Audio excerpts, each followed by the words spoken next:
Apocalipsis y sus fascinantes misterios.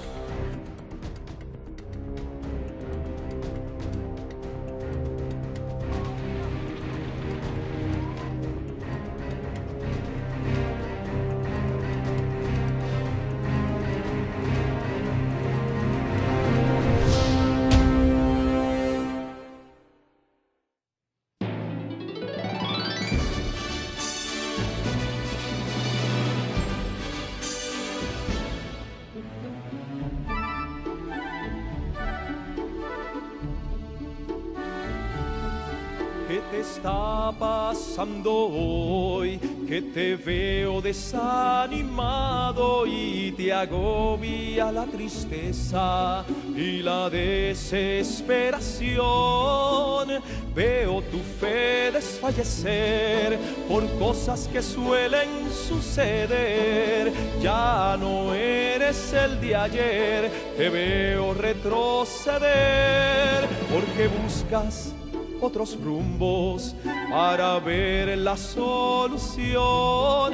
Si tú sabes el camino que te da la salvación, te olvidaste del amor y las promesas del Señor. Levántate y no dudes más, alaba a Jehová. Mira siempre a Jesucristo y tu vida cambiará. Con la espada y la armadura de la fe tú vencerás. No te dejes doblegar, Satanás vencido está. Ya no hay tiempo para más, hay que continuar. Mira siempre a Jesucristo, la victoria tú tendrás. ¿Recuerdas ese amor que al principio tú sentías por la causa del Señor, pero hoy no sientes más? Es que Satanás es astuto y quiere verte desmayar, pero no le des el gusto. Exalta a Jehová, mira siempre a Jesucristo y tu vida cambiará. Con la espada y la armadura de la fe tú vencerás. No te dejes doblegar, Satanás vencido está. Ya no hay tiempo para más, hay que continuar. Mira siempre a Jesucristo y tu vida cambiará. Con la espada y la armadura de la fe tú vencerás. No te dejes doblegar, Satanás vencido está. Ya no hay tiempo para más, hay que continuar. Mira siempre a Jesucristo, la victoria tú tendrás.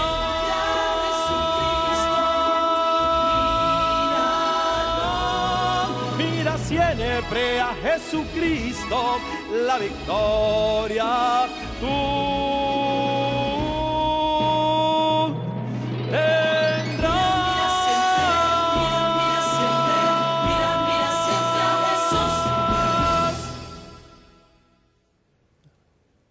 Apreciados amigos de muchas tierras, quiero hacerles llegar un saludo muy afectuoso y al mismo tiempo agradecerles por los saludos que ustedes me hicieron llegar y la certeza de que están orando por estas reuniones.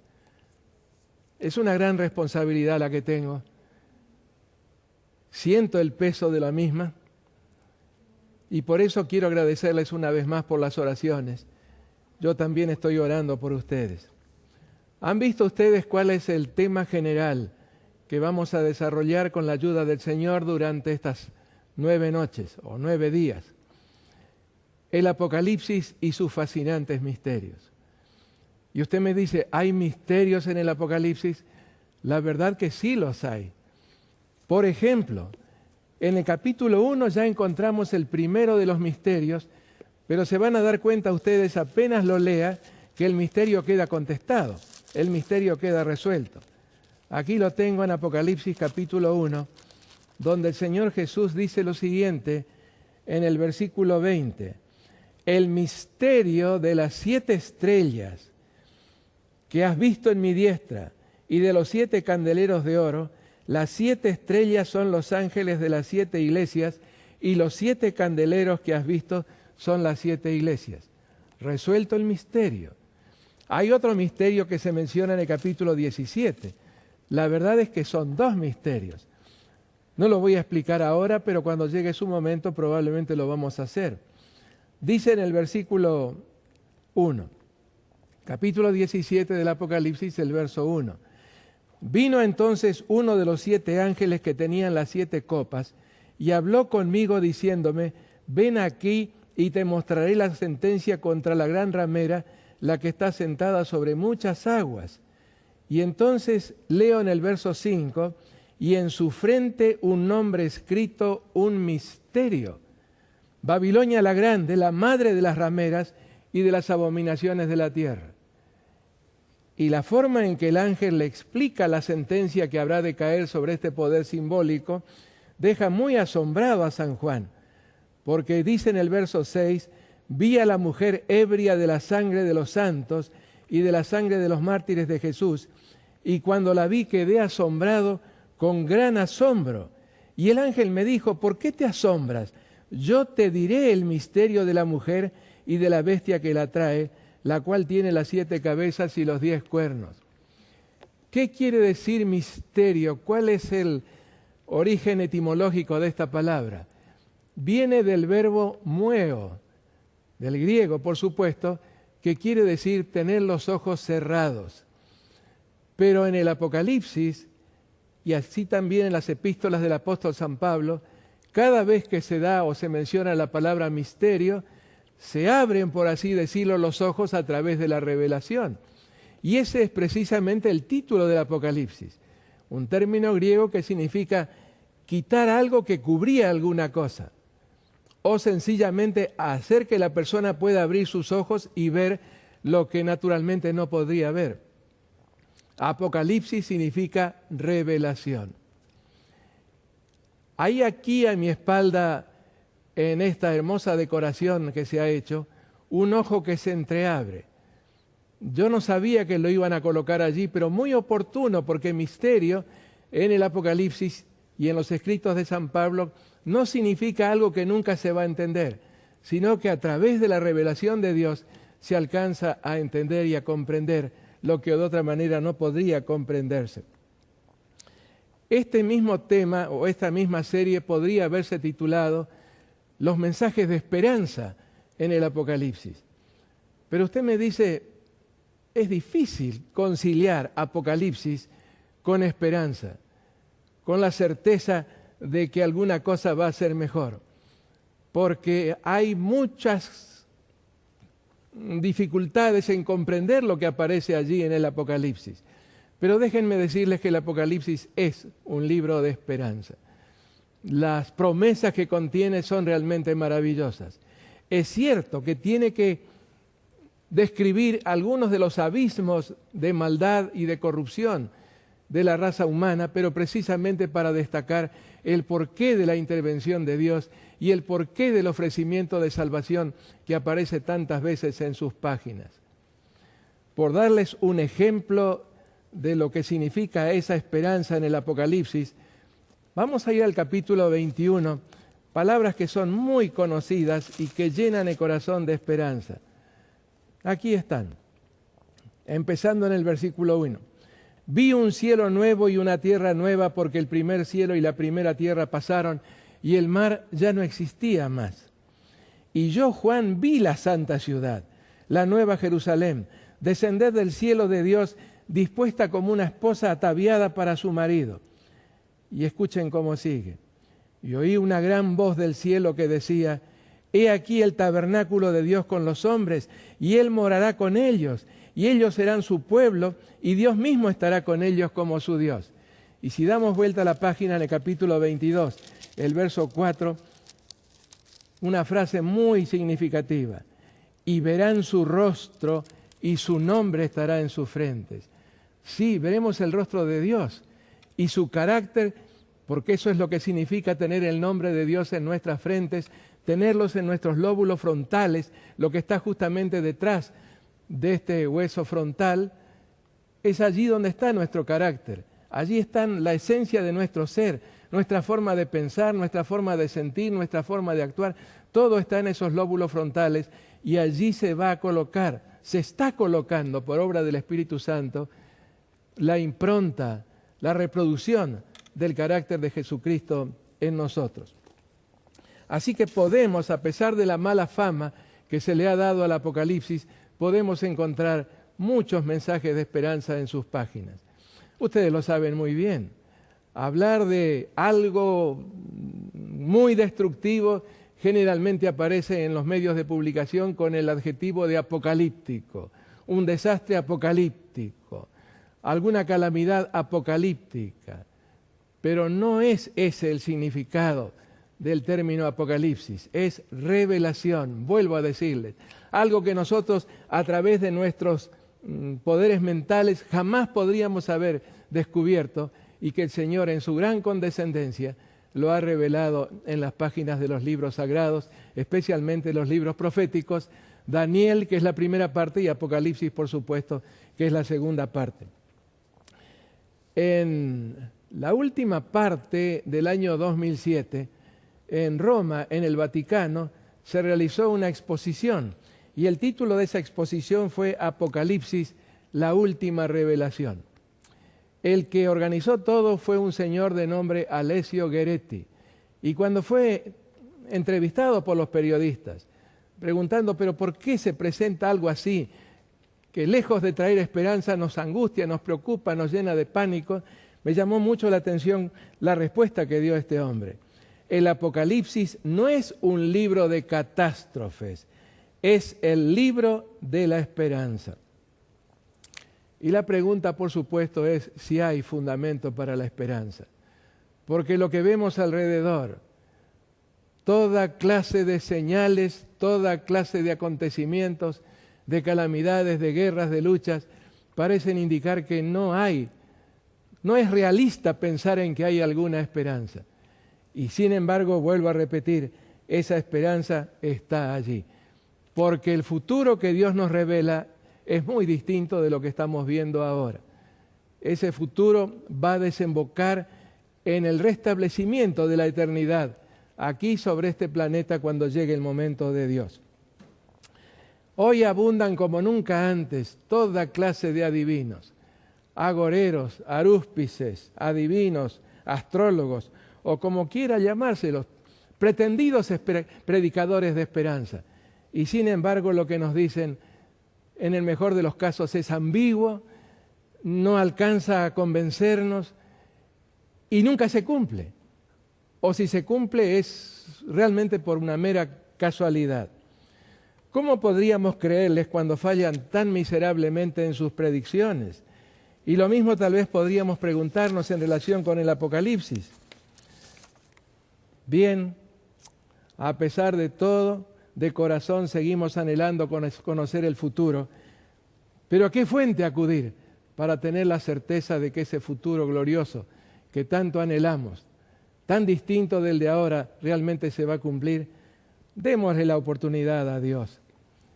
Ya hemos escuchado a los científicos que nos dicen que no hay salida. El planeta ha llegado a su límite.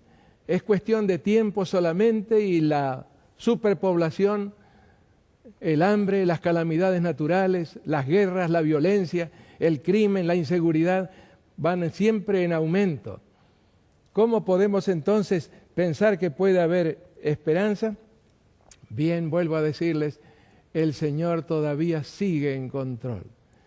A pesar de que tiene un universo vastísimo, son galaxias y más galaxias, millones y miles millones de galaxias. Y el único lugar en el cual se ha puesto en duda su poder, en el cual vemos todas estas cosas que nos angustian, que nos entristecen, es el sitio en el cual Dios concentra, por así decirlo, en forma primordial su atención tratando de ayudarnos a tener esperanza en medio de los tiempos. Bien, ya dijimos que la palabra Apocalipsis significa revelación, pero nos preguntamos enseguida, ¿revelación de qué? Precisamente de informaciones vitales a las que no podemos acceder, ya sea porque no hay forma de conocerlas o porque están todavía en el futuro. Según el mismo verso, revelación, me refiero al capítulo 1, el versículo 3, significa cosas que deben suceder pronto. Es decir, cosas o eventos que comenzarían a ocurrir en aquellos tiempos, en las postrimerías del siglo I, cuando todavía el Imperio Romano estaba en pie. ¿Por qué necesitamos de la revelación divina? Voy a citarles algunos pasajes de la Escritura que nos indican por qué. Por ejemplo, en la segunda carta a los Corintios, el capítulo 3, los versículos 14 al 16, hablando acerca de lo que ocurre especialmente con el pueblo que fue el pueblo escogido de Dios y que sin embargo no alcanzó a reconocer en Cristo al Mesías prometido, escribió el apóstol San Pablo, pero el entendimiento de ellos se embotó, porque hasta el día de hoy, cuando leen el antiguo pacto, les queda el mismo velo no descubierto, el cual por Cristo es quitado. Y aún hasta el día de hoy, cuando se lee a Moisés, el velo está puesto sobre el corazón de ellos, pero cuando se conviertan al Señor, el velo se quitará. Es decir, comenzarán a ver las cosas en su verdadera perspectiva. El segundo pasaje que quiero compartirles, segunda a los Corintios capítulo 4, los versos 3, 4 y 6. Pero si nuestro evangelio está aún encubierto, entre los que se pierden está encubierto, en los cuales el Dios de este siglo cegó el entendimiento de los incrédulos, para que no les resplandezca la luz del evangelio de la gloria de Cristo, el cual es la imagen de Dios. Porque Dios, que mandó que de las tinieblas resplandeciese la luz, es el que resplandeció en nuestros corazones para iluminación del conocimiento de la gloria de Dios en la faz de Jesucristo. Estos dos pasajes apuntan a lo mismo. Hay muchos que están cegados, tienen los ojos cerrados, porque el Dios de este siglo los aturde, los abruma con toda clase de entretenimientos, con toda clase de actividades. Es un afán de conseguir cosas y se olvidan de las cosas que son eternas. Otro pasaje que quiero compartirles se encuentra en el Evangelio de San Juan. Al oírlas, las palabras que Jesús hablaba, muchos de sus discípulos dijeron: dura es esta palabra, ¿quién la puede oír? Desde entonces muchos de sus discípulos volvieron atrás y ya no andaban con él. Estos pasajes en el capítulo 6 de San Juan.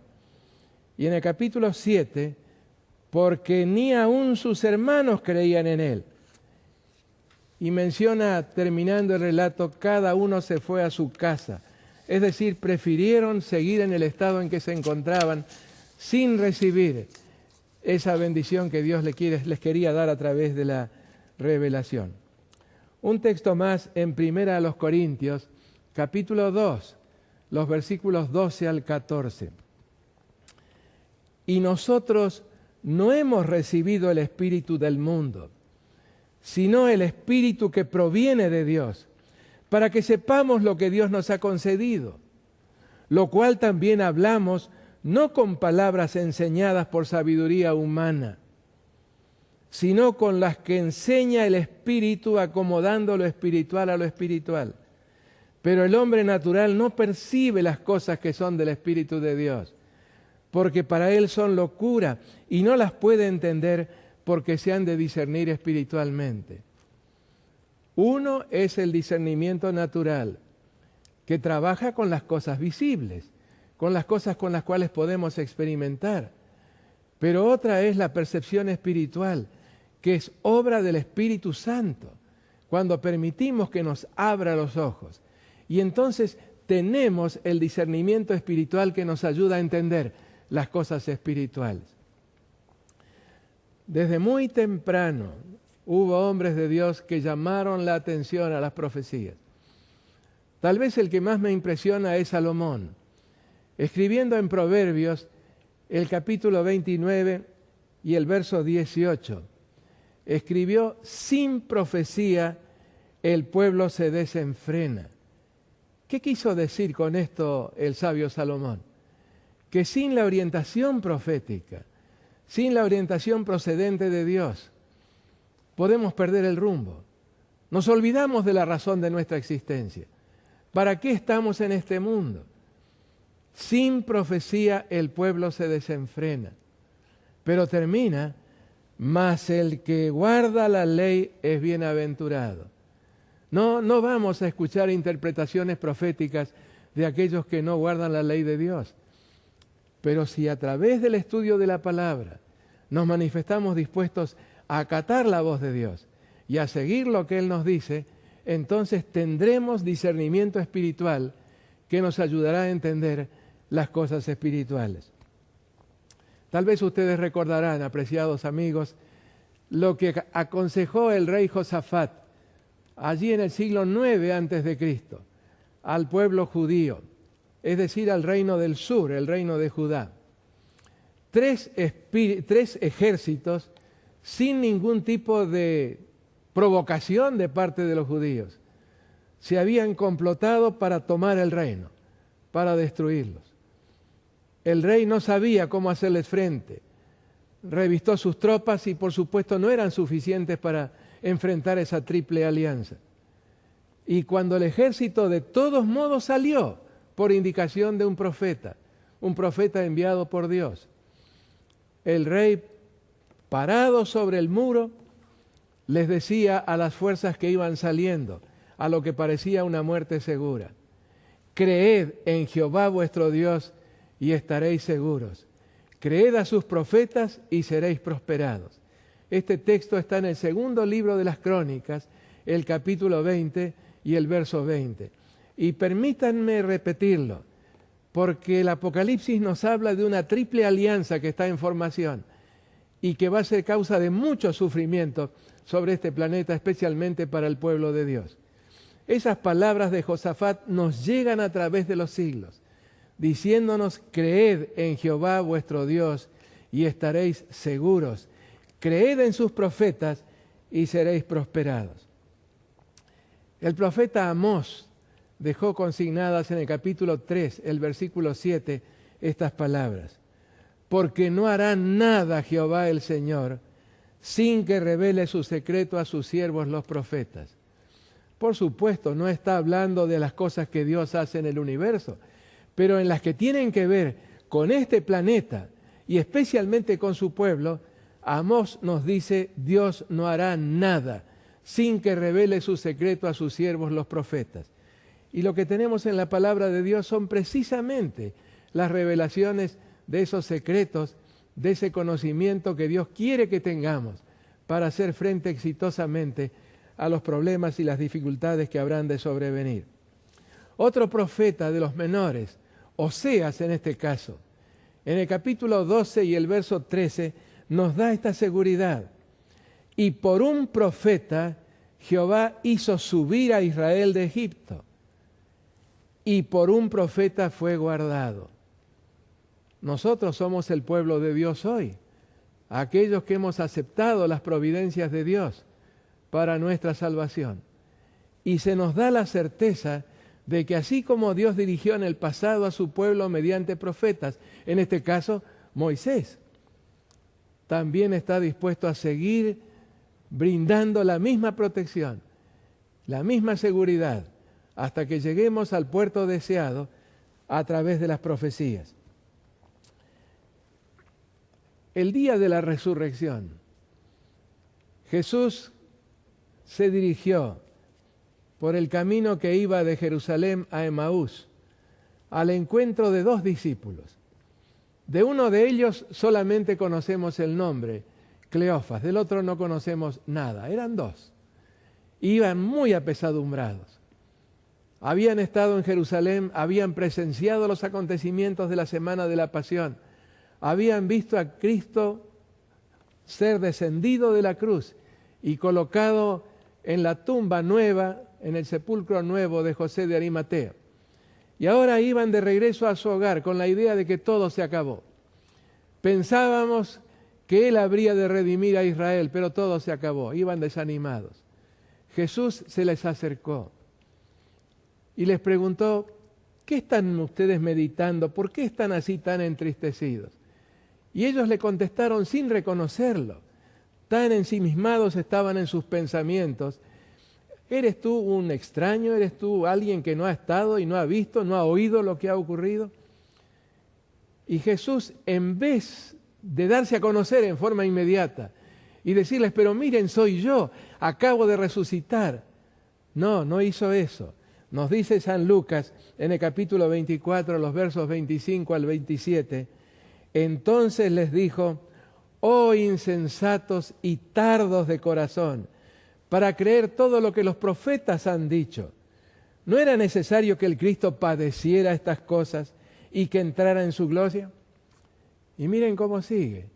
Y comenzando desde Moisés y siguiendo por todos los profetas, les declaraba en todas las Escrituras lo que de él decían. Él no se dio a conocer de inmediato, simplemente les dio a conocer las profecías que él mismo había inspirado a los profetas a través de su espíritu. Y de esa manera el panorama emocional cambió completamente para estos dos hombres. Momentos después, cuando reconocieron a Jesús, dijeron, ¿no ardía nuestro corazón dentro de nosotros cuando escuchábamos lo que Él nos decía en relación a las profecías? Y hay un texto que quiero leer con mucha calma porque es sumamente importante. Es una declaración de San Pedro en su segunda carta. Segunda de San Pedro, el capítulo 1, y vamos a comenzar en el verso 19. Pero tal vez antes de eso, vamos a ubicarnos un poquito en el contexto de lo que está diciendo el apóstol. El apóstol dice, las cosas que les hemos presentado a ustedes, las cosas que les hemos predicado, no son fábulas, no son invenciones. Nosotros vimos su gloria, y se refirió a él, por supuesto, a la experiencia en el monte de la transfiguración. Allí habían estado cuando fulguró a través de la humanidad por lo menos algo de la divinidad de Cristo, y captaron realmente que el que estaba frente a ellos era un ser divino humano. No solamente el hombre con el cual habían andado, sino también se destacó allí la divinidad de Jesús. Pero San Pedro dice, hay algo más importante todavía que esas emociones o esas circunstancias por las cuales podamos pasar. Y escribe en el capítulo 1, segunda de San Pedro, capítulo 1, los versículos 19 hasta el 21. Aquí están las palabras del apóstol que pasó por esa experiencia tan conmovedora y tan impresionante como fue la transfiguración del Señor Jesús. Tenemos también la palabra profética más segura, a la cual hacéis bien en estar atentos, como a una antorcha que alumbra en lugar oscuro hasta que el día esclarezca y el lucero de la mañana salga en vuestros corazones. Impresiones pueden ser realmente muy cargadas de emotividad y sin embargo con el tiempo desaparecen, se debilitan, se esfuman. Pero hay algo que es permanente y eso permanente es la palabra profética y es segura, dice el apóstol. Y dice, hacéis bien en estar atentos como si fuera una antorcha alumbrando el lugar oscuro. ¿Y cuál es el lugar oscuro? Por supuesto es el futuro. Y en el verso 20 hay una advertencia. Entendiendo primero esto, que ninguna profecía de la Escritura es de interpretación privada. ¿Cuándo es una interpretación privada? ¿Cómo podemos reconocerla? Simplemente comparando lo que otros escritores bíblicos dijeron acerca de lo mismo. Los santos hombres de Dios, dice el versículo 21, fueron los que nos dieron la profecía, porque nunca la profecía fue traída por voluntad humana, sino que los santos hombres de Dios hablaron siendo inspirados por el Espíritu Santo. Este pasaje no podemos pasarlo por alto toda vez que abrimos la palabra para estudiar las profecías. Por supuesto, nunca deberíamos abrir la palabra sin oración. Y el Espíritu de Dios nos va a guiar en la comprensión de aquello que fue anticipado por el mismo Espíritu, por indicación de Dios para nuestra orientación, para nuestra certeza y nuestra seguridad en medio de los tiempos.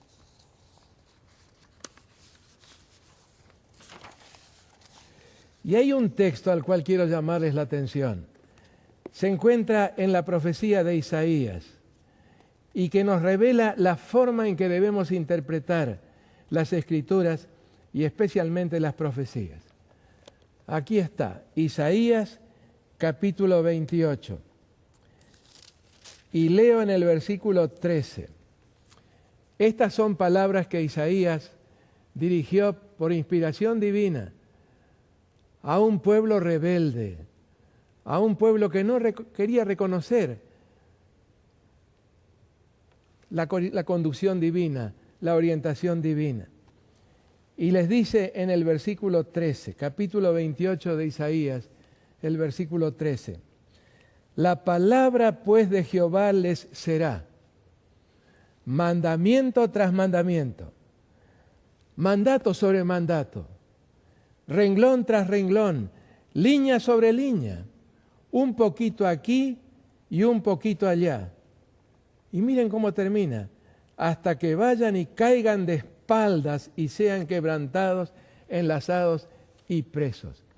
Si hubieran prestado atención a las profecías, no habrían pasado por esa experiencia muy triste por la cual pasó, especialmente el reino de Israel, primeramente y después el reino de Judá. La palabra pues de Jehová les será mandamiento tras mandamiento, mandato sobre mandato, renglón tras renglón, línea sobre línea, un poquito aquí y otro poquito allá. ¿Qué quiere decir esto? Que en la interpretación de la palabra de Dios tenemos que permitirle a la Biblia interpretarse a sí misma. A veces escuchamos que quienes no aceptan este principio de la unidad de las Escrituras, que nos dicen, lo que usted está haciendo es aplicar el método del canguro. Empieza por Apocalipsis y salta a Daniel y después se va a Isaías y después se va a Deuteronomio. Esa no es la forma de interpretar las profecías o de interpretar la Escritura, nos dicen. Hay que interpretar el pasaje sin preocuparse por el resto. Lo que dice el pasaje, eso es lo que vale.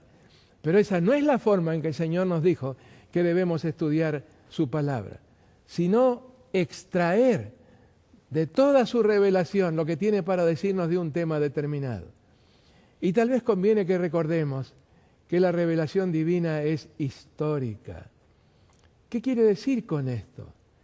Que Dios se acerca a su pueblo no en abstracto, sino que se acerca en momentos definidos, en situaciones coyunturales históricas en que hace falta una orientación definida para esa circunstancia. Y de allí en adelante, una vez que el Señor revela cómo resolver esa circunstancia, esa revelación se transforma en permanente, para que podamos aplicarla cuando tengamos que hacer frente a otras situaciones similares. Por eso, la palabra de Dios, la revelación divina, no es solamente histórica, sino que es progresiva, se va sumando, de tal manera que quienes vivimos en este tiempo del mundo, en este tiempo en el cual habrían querido vivir muchos de los profetas, según nos dice el apóstol San Pedro en su primera carta, podamos tener la certeza, la esperanza y la seguridad que nos trae el cumplimiento de todo lo anterior. De tal manera que podamos tener seguridad de que lo que todavía falta por cumplirse, habrá de cumplirse.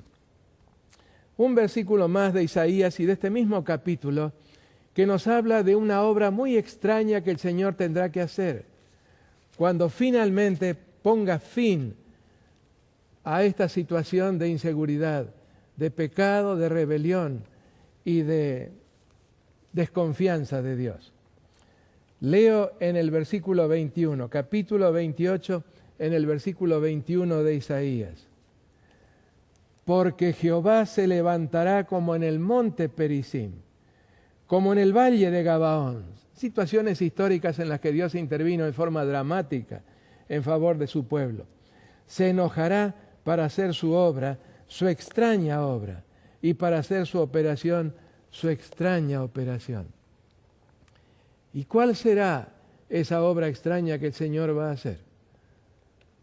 Será algo así como lo que ocurrió en el diluvio, cuando solamente 8 personas, de los varios centenares de millones que vivían en ese entonces sobre el planeta, solamente 8 personas consiguieron salvarse por prestar atención a las profecías y a la palabra de Dios. Así que, queridos amigos, prestemos atención a los profetas y tendremos la certeza que necesitamos. Y no tendremos que experimentar este terrible castigo que el Señor hará descender sobre los hombres que se han rebelado contra Él y que no aceptan el plan de la salvación. Vamos ahora directamente al capítulo 1, porque queremos descubrir en qué forma nos llegó el Apocalipsis y, en segundo lugar, qué tiene el Apocalipsis para decirnos de Jesús, acerca de Jesús. El apóstol San Pedro lo registra allí, Hechos en el capítulo 4, versículo 12, nos dice que no hay ningún otro nombre debajo del cielo dado a los hombres en que podamos ser salvos, solamente en el nombre de Jesús. Y queremos echar un vistazo que tendrá que ser, lógicamente, bastante rápido, a la forma en que el Apocalipsis se refiere a Jesús. Pero primero, ¿cómo fue que nos llegó el Apocalipsis? Apocalipsis capítulo 1, los versículos 1 al 3. Esto es lo que nos dice. La revelación de Jesucristo que Dios le dio para manifestar a sus siervos las cosas que deben suceder pronto, y la declaró enviándola por medio de su ángel a su siervo Juan. Ha habido, por así decirlo, un cierto escalonamiento. Dios le dio a Jesucristo esa revelación. Cristo se la dio a un ángel, muy probablemente el ángel Gabriel, que aparece frecuentemente en el libro de Daniel, y el ángel a Juan, y a Juan se lo comisionó para que registrara para la posteridad esa profecía, la profecía que encontramos en el Apocalipsis. Pero usted me dice, ¿por qué razón, si Jesucristo es Dios, Dios tuvo que darle la revelación? Por lo menos por 2 razones. La primera, debemos recordar que cuando Cristo estuvo aquí en la tierra, no usó de su omnisapiencia o su omniconocimiento. Él dejó que su Padre lo fuera guiando en todas las circunstancias y que le revelara lo que él necesitaba saber. Así que cuando regresó al cielo, le fue restaurada esa omnisciencia, ese conocimiento del pasado, del presente y del futuro. Esa es una explicación. Y la segunda es el hecho de que Cristo es el canal de comunicación entre el cielo y la tierra. Así que el Padre, cuando llegó el momento, le dijo, comunica estos mensajes a tu pueblo allí en la tierra.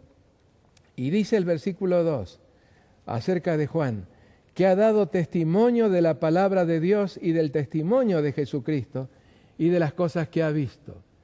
Juan se encargó entonces de poner por escrito lo que se le había revelado y que ahora aparece en las páginas del Apocalipsis.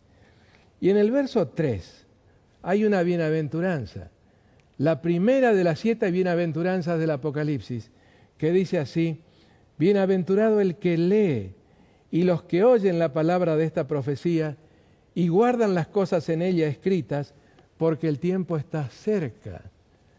Y usted me dice, pero son 2000 años. ¿Cómo pudo decir en el versículo 1 las cosas que deben suceder pronto? Y en el versículo 3 porque el tiempo está cerca. Porque en el Apocalipsis se ofrece un panorama de la historia, desde el tiempo de Juan hasta el momento del regreso de Jesús. En otras palabras, está periodizada la historia. Y había cosas que correspondían en esa revelación a la iglesia de los días de Juan que sí empezaron a cumplirse en forma inmediata. Había que transmitírsela porque de esa manera podían estar preparados para hacer frente a los problemas que podía colocarles el enemigo en el camino de la salvación. Y cada generación, desde el tiempo de Jesús hasta nosotros, tuvo su pronto y tuvo su cerca en cuanto al cumplimiento. Cada generación supo, de verdaderos cristianos, supo discernir qué porción del Apocalipsis se aplicaba específicamente a ella, a esa generación. Las cosas que deben suceder pronto comenzaron en los días de San Juan. Y en nuestra generación hemos recibido el pronto de todos los prontos, por la certeza que tenemos de que la venida del Señor está realmente a las puertas. Porque el tiempo está cerca, claro que sí, no el tiempo de su regreso, sino el tiempo en que comenzarían a cumplirse las cosas que Él reveló a San Juan para que dejara por escrito para su iglesia aquí en la tierra. Y San Juan menciona varias cosas más aquí en el capítulo 1 a la manera de una introducción. Dice, por ejemplo, el verso 4, Juan a las 7 iglesias que están en Asia. Gracia y paz a vosotros del que es y que era y que ha de venir, y de los 7 espíritus que están delante de su trono. Y añade San Juan, y de Jesucristo, el testigo fiel, el primogénito de los muertos, el soberano de los reyes de la tierra, el que nos amó y nos lavó de nuestros pecados con su sangre. Y en el verso 7 es la primera declaración relacionada con el regreso de Jesús. La bienaventurada esperanza, como la llamó San Pablo, escribiendo a Tito en el capítulo 2, versículo 13. Dice, he aquí que viene con las nubes, y todo ojo le verá, y los que le traspasaron, y todos los linajes de la tierra harán lamentación por él. Sí, amén. El regreso de Jesús, la esperanza de los cristianos a través de todos los tiempos. Y San Juan dice que habrá de venir y todo ojo le verá, y los que le traspasaron. No va a venir en forma secreta. Es cierto que San Pablo y San Pedro dicen que vendrá como ladrón en la noche, pero el escenario que presenta especialmente San Pedro es un escenario muy sonoro. Los elementos ardiendo serán deshechos. Todo va a cambiar en relación con el regreso de Jesús. La destrucción será total, salvo en el caso del pueblo de Dios, que será rescatado precisamente en la segunda venida de Cristo. Y aquí menciona los que le traspasaron. Evidentemente habrá una resurrección especial de aquellos que más se destacaron persiguiendo a Cristo a través de los tiempos. Cristo se lo dijo al Sanedrín en el momento en que lo estaban condenando. No me veréis más hasta que me veáis regresando en las nubes de los cielos. Se refirió precisamente al momento de su regreso. Hay mucho más aquí en este capítulo 1 que hace las veces de una introducción. San Juan nos cuenta cuáles eran las circunstancias por las que estaba pasando. Yo, Juan, vuestro hermano, y copartícipe en la tribulación, en el reino y en la paciencia de Jesucristo, estaba en la isla llamada Patmos por causa de la palabra de Dios y del testimonio de Jesucristo. Ese verbo estaba en el original hace muy claro que esa isla no era su residencia habitual. Él estaba allí no por su voluntad. Había sido confinado por el segundo emperador que persiguió a los cristianos. El primero fue Nerón, que entre los años 64 y 68 persiguió terriblemente a los cristianos. Y el segundo fue Domiciano, que fue emperador de Roma entre los años 81 y 96, cuando fue asesinado. Este emperador, Domiciano, comenzó a tener sueños de grandeza. Comenzó a exigir que se lo llamara con el título griego Kurios, que quiere decir Señor, pero Señor no en el sentido de un ser humano, sino de un ser suprahumano, un ser divino. Y los cristianos llamaban a Cristo Kurios. A Cristo le daban el título de Señor. Y cuando llegó a oídos de Domiciano que había un grupo de individuos en su reino que llamaba a otro ser Kurios y no estaba dispuesto a llamarlo a él de esa forma, lanzó una terrible persecución contra ellos. Y alguien le pasó la información a Domiciano que había un anciano, especialmente en la zona de la provincia romana de Asia, que era el que dirigía a todos los cristianos. Así que con mucha astucia pensó Domiciano, si yo consigo traer a este hombre a mi presencia, aquí a Roma, y a convencerlo de que me llame Kurios, el problema estará resuelto. Pero se encontró con un Juan que a pesar de su avanzada edad, conocía personalmente al Señor. Y déjenme decirles que los que conocen realmente a Dios jamás se van a arrodillar delante de los tiranos, delante de seres humanos que exijan adoración. Y Domiciano le dijo, mira, aquí hay un caldero lleno de aceite y grasa hirviendo. A menos que tú me llames Kurios en presencia de estos testigos, vas a ser arrojado en ese caldero.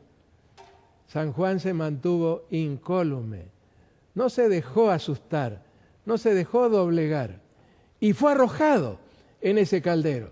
Pero el mismo Señor que salvó a los 3 jóvenes hebreos de las llamas del fuego de ese horno que Nabucodonosor había encendido en la planicie de Dura para quemar a cualquiera que no rindiera homenaje a Babilonia en la figura de esa estatua que él había levantado, ese mismo Dios intervino.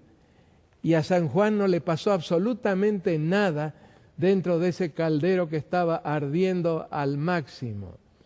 Y ahora este emperador supersticioso gritó que lo sacaran a este anciano de su presencia. Y cuando le preguntaron qué hacemos con él, ordenó que lo confinaran en ese penal romano en la isla de Patmos, una isla pequeñita. Y allí estaba este siervo de Dios, sin posibilidad alguna de tener algún contacto con los miembros de sus queridas iglesias. No sabemos cuánto tiempo estuvo allí, probablemente unos 4 o 5 años.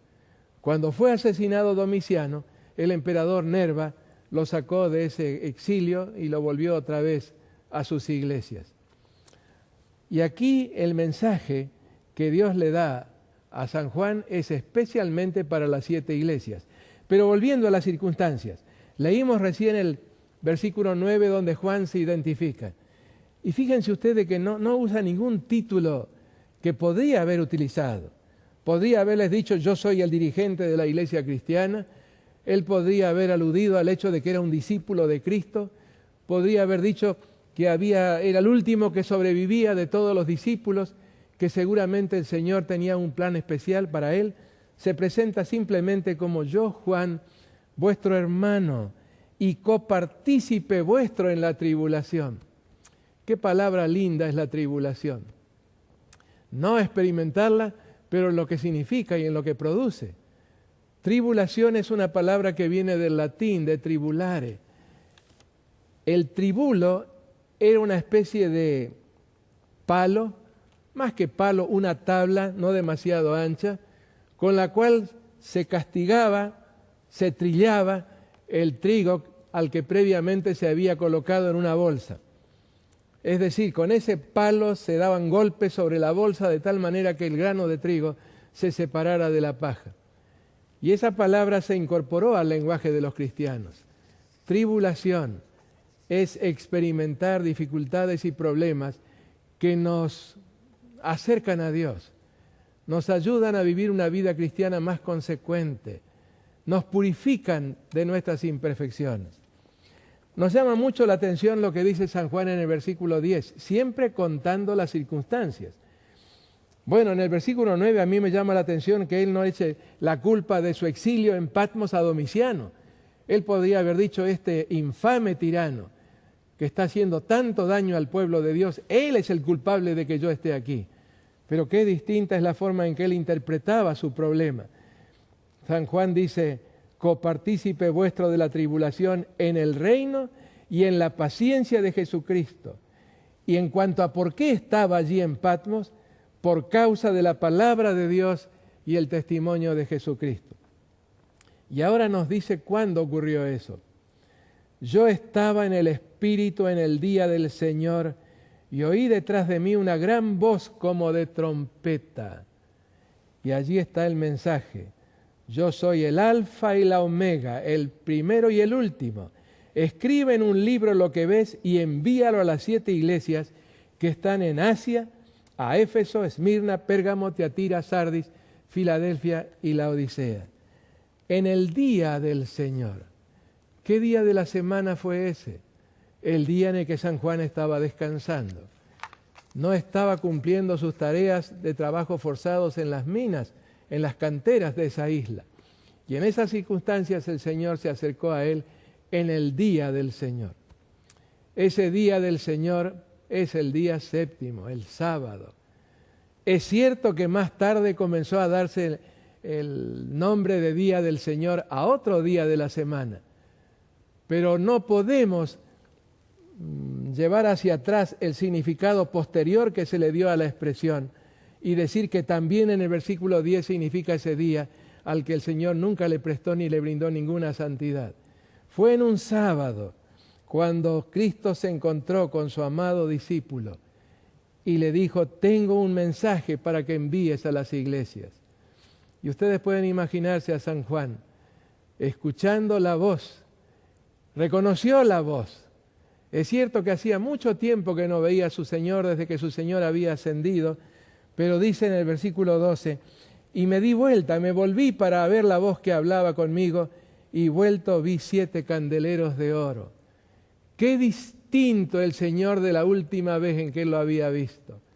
Ahora Cristo se presentó no en la plenitud de su divinidad, pero se presentó en una forma tal que quedó San Juan sumamente impresionado. Pudo distinguir la divinidad de Cristo porque dice el versículo 13, y en medio de los 7 candeleros de oro, uno semejante al Hijo de Hombre, vestido de una ropa que llegaba hasta los pies y ceñido por el pecho con un cinto de oro. Describe entonces su cabello y dice, blancos como blanca lana, como nieve, sus ojos como llama de fuego, sus pies semejantes al bronce bruñido, refulgente como en un horno, su voz como el estruendo de muchas aguas. Y entonces tenía en su diestra 7 estrellas, de su boca salía una espada aguda de 2 filos, y su rostro era como el sol cuando resplandece en su fuerza. Qué distinto del siervo sufriente a quien había visto morir sobre la cruz, y del cual la última vez que había visto, había estado con él, había sido en ocasión de la ascensión. Y dice en el versículo 17, cuando lo vi, caí muerto a sus pies, como muerto a sus pies. Y él puso su diestra sobre mí diciendo, no temas, yo soy el primero y el último. Esta experiencia de perder las fuerzas en el momento de comenzar una visión es muy frecuente en el relato de todos los profetas. Se desconecta, por así decirlo, de la realidad exterior y ahora está en visión, fortificado, fortalecido por Dios, en este caso por el Señor Jesús, para recibir el mensaje que tenía para darle. Qué consolador el versículo 18, y el que vivo y estuve muerto, mas he aquí que vivo por los siglos de los siglos, amén, y tengo las llaves de la muerte y del sepulcro. ¿Cómo podríamos tener temor sabiendo que el Señor tiene las llaves del sepulcro y de la muerte? Y aquí está la primera clave en la interpretación del Apocalipsis. Escribe lo que has visto, las cosas que son y las que han de ser después de estas. Quiere decir que la revelación parte de fines del siglo I y de allí avanza. ¿Avanza hasta cuándo? Hasta el regreso de Jesús. Avanza más allá en el Apocalipsis, hasta más allá, hasta el milenio, hasta el fin del milenio, hasta la tercera venida de Cristo, hasta el momento en que el Señor, de acuerdo a sus promesas, haga nuevas todas las cosas. Y termina el capítulo 1 con el versículo 20. El misterio de las 7 estrellas que has visto en mi diestra y de los 7 candeleros de oro. Las 7 estrellas son los ángeles de las 7 iglesias y los 7 candeleros que has visto son las 7 iglesias. Qué maravilla el Señor caminando entre las iglesias. Él sabe lo que pasa en cada iglesia. Él conoce nuestras necesidades. Sabe perfectamente cómo administrarnos, cómo ayudarnos en nuestras necesidades. Y en el caso de los ministros, de los pastores, dice, los tengo en mi mano derecha. Eso significa no solamente escudriñamiento, observar su conducta y su vida, sino también capacitación, fortalecerlos a fin de que puedan realizar la tarea que Él les ha encomendado, a fin de que su iglesia pueda ser edificada. Este es el maravilloso primer capítulo del Apocalipsis. En nuestra próxima presentación, que será mañana por la noche, vamos a estudiar las 7 iglesias. ¿Qué hay en los mensajes a las 7 iglesias que puede resultarnos de ayuda? Les agradezco mucho por haber sintonizado este programa de televisión y espero en el Señor que realmente les haya sido de beneficio lo que hemos repasado juntos. Y ahora sí, agradezcamos al Señor por la forma en que se ha mostrado tan amoroso, tan condescendiente con su pueblo, dándole la revelación que necesita para estos tiempos en los cuales vivimos, tiempos en los que solamente con su poder podremos subsistir y llegar al momento del regreso de nuestro Señor. Así que presentémonos delante del Señor, concluyendo nuestro tema de esta noche. Amoroso Padre que moras en los cielos, tenemos tanto para agradecerte, tanta bondad que has manifestado para tu pueblo. Gracias, Padre, por haber conducido a tu iglesia hasta este momento. Gracias por la certeza que tenemos de la bendita esperanza y su próximo cumplimiento. Ayúdanos a vivir de tal manera que podamos estar entre aquellos que podrán gozosos saludar el regreso de Jesús apenas aparezca en las nubes del cielo, diciendo, este es nuestro Dios. Lo hemos esperado. Nos gozaremos y nos alegraremos en su salvación. Qué hermoso que todos podamos unirnos en esa expresión de alabanza, de gratitud y de saludo a aquel que viene a buscar a su pueblo en las nubes de los cielos. Sí, Padre, en el precioso nombre de Jesús. Te lo pedimos y te lo agradecemos. Amén.